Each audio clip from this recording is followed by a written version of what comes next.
Guerra alla droga. A Vicenza l'indirizzo voluto dal sindaco è via le siringhe da Campomarzo.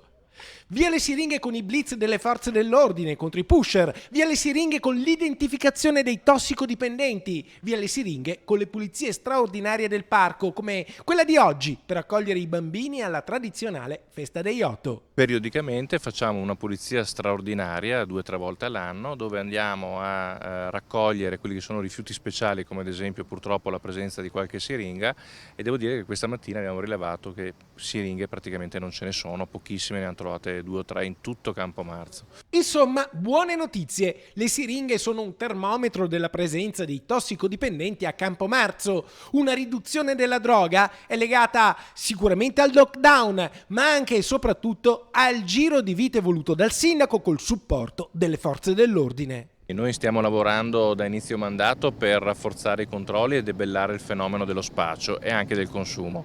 Chiaramente l'ultima operazione di polizia di Stato ha garantito l'arresto di moltissimi spacciatori, 27 per l'esattezza, e da questo punto di vista ora stiamo lavorando anche sul consumo attraverso una cooperativa che si occupa del recupero dei tossicodipendenti. Il fenomeno droga a Vicenza è un fenomeno presente, grave, c'è molta offerta ma c'è altrettanta domanda e quindi bisogna lavorare anche da un punto di vista sociale. Le prossime mosse qui a Campomarzo?